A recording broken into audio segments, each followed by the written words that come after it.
Hey Urban Adventure Squad friends, it's me, Squad Leader Laurel, and I'm going to talk to you a little bit about acid, pH, and an at-home experiment. It's going to be a great time. Let me ask you something. Have you ever thought about why you squint your eyes shut if you get a mouthful of citrusy lemon, or why dish soap is safe and gentle to use on your skin?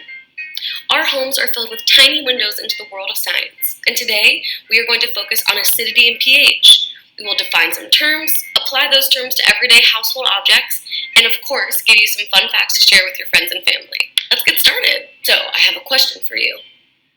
What do you think makes something acidic? Take a second, pause, think about it. I'm going to think about it. Nice job thinking. So, every substance in the universe is made up of hundreds and thousands of tiny atoms, molecules, and ions. When a large number of those hydrogen ions come together, the substance itself becomes acidic. So, the large number of hydrogen ions is what makes something acidic. Now we know what makes something acidic. But also, I talked about something called pH. You're like, Miss Laurel, what is pH? Well, let me tell you. pH actually stands for the power of hydrogen, which makes sense when we were talking about how many hydrogen ions you need to become acidic, or the opposite of acidic, which is basic. The pH scale itself helps us identify what things are acidic, neutral, and basic. Each scale ranges from 0 to 14. 0 is very acidic, and 14 is very basic. And the number right in the middle, 7, is neutral. Pure water. It's right in the center of the scale and has a pH of 7. This means that the water contains an equal amount of hydrogen atoms and hydroxide atoms. So tap water from DC has a neutral pH of 7. If a substance has more hydrogen atoms, it is an acid. Let's say like lemon juice or clementine juice. Those are more likely to have a lower pH and as a result are very acidic. When a substance has more hydroxide atoms, it is basic. So think about things like bleach or even the acid inside of batteries. That's an example of something that would be farther up the scale, like a 12 or 13 or 14 on our 0 to 14 pH scale, where our 14 is basic and our 0 is acidic.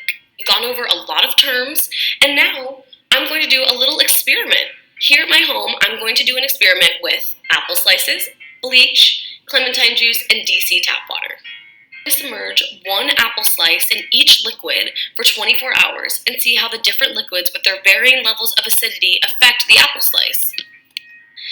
Before we continue on, I'd love it if you could either click the link in the YouTube bio description, which will lead you to a specific worksheet that we've created specifically for this experiment and your thoughts and observations.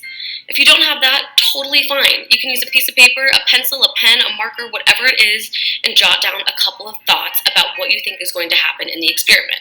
Let me explain in detail. What do you think will happen to the apple slice that is in tap water? That is our first question.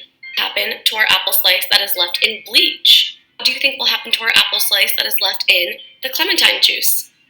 Jot down any ideas, thoughts, and predictions you have, but 3 things I want you to focus on are 1. What you think the texture of the apple slice will be. 2. What you think the color of the apple slice will be. And 3. What you think the size of the apple slice will be. Do you think maybe it'll get bigger, smaller, or stay exactly the same?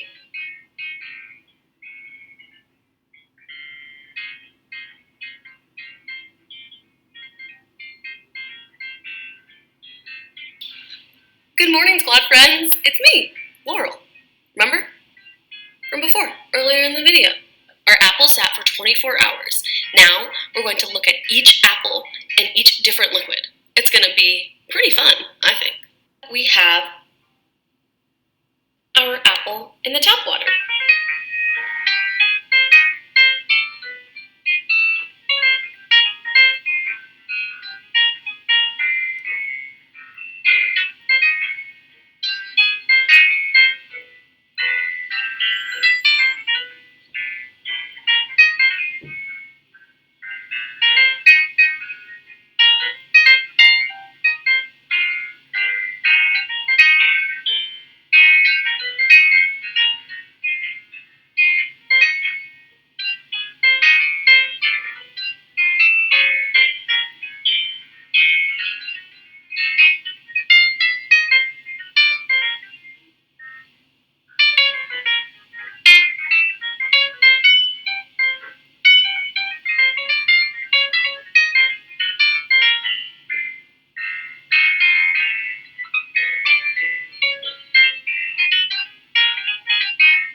I hope you had as much fun as I did doing this experiment.